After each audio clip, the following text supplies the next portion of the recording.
Last year, a company with humble origins in Ayurveda reached a valuation of 1 lakh crores. The story traces back to the late 19th century when India was tormented by deadly diseases like cholera, malaria, and dengue. During this time, in 1884, a doctor named S.K. Burman, living in a small town in West Bengal, started crafting natural Ayurvedic formulations in his house. He bicycled from home to home, providing his remedies in poor rural areas. This man had a simple motive. He wanted to provide effective medicines to poor people in remote villages at an affordable cost.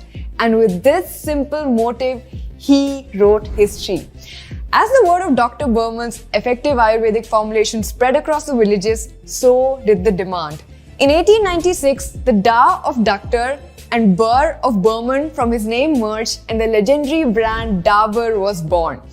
Patanjali's playbook has been played hundreds of years before, and it was by Dabour, the OG Ayurveda brand. Dabour's growth story began in the early 20th century when Dr. Burman's son, C.L. Burman, expanded the company's operations beyond Kolkata. With the goal to bring Ayurveda to every corner of India, he set up new manufacturing units, research and development centers, and distribution networks that helped them reach a larger customer base. The Burman family faced some labor unrest in Kolkata while scaling their operations, due to which the full family and Dabour's headquarters were moved to Delhi. Kolkata's loss was Delhi's gain. In 1940, the company made a big decision to foray into the personal care market and introduced a range of personal care products such as Dabour Amla Hair Oil, Vatika, and Hajmola, which all became instant hits. These products, built on Ayurvedic principles, offered a unique and effective alternative to its chemical-first products. Here's a lesser-known fact about Dabour. In 1993, Dabour also entered the specialized healthcare of cancer treatment with its oncology formulation plant. In 2003, Dabour's pharma business was separated from Dabour's FMCG business and now runs as a separate independent entity. Dabour Pharma has developed some breakthrough technologies for cancer treatment. As Dabour's growth strategy continued to evolve, in 1990s, it sought to explore opportunities beyond India's borders. The company knew how to sell health supplements, hair oil, and tooth powder, but now they had diversified into unrelated areas. They were making chewing gum with Spanish company, snack foods with an Israeli company, and cheese with a French partner. This was a totally different ballgame altogether. So they brought the consulting firm McKinsey on board to help them out with the expansion. The very first question that McKinsey asked the management was, just because your last name is Burman, does that make you the most qualified to run this business? This put Dabour family in a conundrum and got them thinking. See, there's a saying that goes, hard times create strong men create good times, and good times create weak men.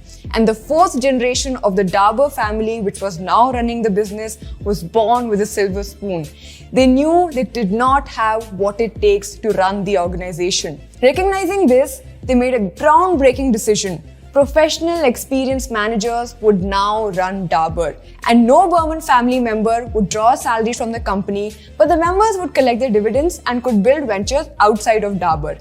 At that time, they had 8 members across the 4th and 5th generations working at Dabour, and they all quit their executive positions almost overnight. Here's a very important lesson here. If you want to create a lasting institution and if you want to create wealth, you must have the right people in the right place in your company. See, a company's products and services may keep evolving, but it's your team and management that makes or breaks the organization. We at AV have also always realized this and made it a priority to find people who are best at their craft. There's no ego involved here. We want to be able to learn from other people's strengths, and that's the culture that we've been fostering here from the very beginning. You should always remember that your organization is only as strong as your weakest member. Dabour, to this day by the way, is reaping the benefits of the decision they took back in the 90s. Do you know how much money the international division of Dabour makes right now? 2,800 crores as of last year. That is 30% of their consolidated revenue. They were able to expand to over 120 countries across the globe, and some of their brands are number one in countries like Saudi, UAE, and Egypt. By the turn of the 21st century, Dabour had become a major player in the Indian FMCG sector, with revenues crossing 1,000 crores in 2001, and last year they did 10,800 crores overall. Dabur's biggest moat though is Dabur's distribution network. The company has a wide distribution network covering 6 million retail outlets with a high penetration in both urban and rural markets. Their rural outreach expands to about 90,000 villages. See, Dabour recognized much ahead of its competition that rural India would become a key growth driver and leveraged that very early on. During the last decade, Dabour, like any business, faced some setbacks when companies like Patanjali entered the market and threatened their market share. They realized that Patanjali is playing for the price race to the bottom. It's a game where no one makes money in the long run. So instead of competing for lowest pricing there, they focused on their moat, which was their distribution. They launched an aggressive strategy to penetrate the rural markets even further. They realized that Patanjali's attack at them and Patanjali's positioning came disguised as an opportunity. See, Patanjali was screaming Ayurveda at the top of his voice and acting like the harbingers of Swadeshi brands.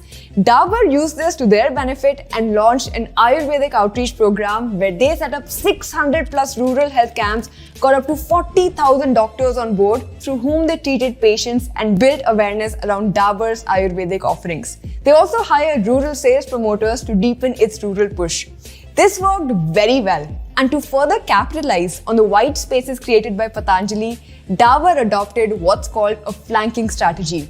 It's basically when you attack the enemy from the side or flank of the enemy instead of engaging in a head-to-head battle. See, Dabour realized that rural India wanted Ayurveda, they wanted Swadeshi brands, and wanted them at lower costs. So they launched something called flanker brands. That's essentially product extensions or sub-brands that targeted these specific market segments and consumer needs that were not being fully addressed by their main brands. For example, one of the products they launched was Dabour Badam Amla Hair Oil, which would serve as a satellite to the main brand Dabour Amla Oil.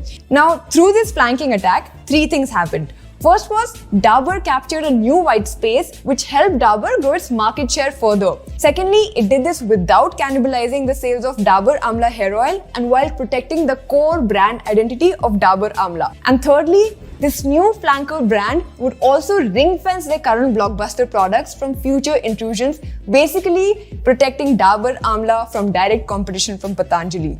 They basically beat Patanjali at its own game. Now there's another law here that plays a big role behind all Dabur's decision. It's called the power law. So recently I was talking to a VC who was telling me that for every single business, there are going to be one or two decisions or one or two products that are going to bring disproportionately large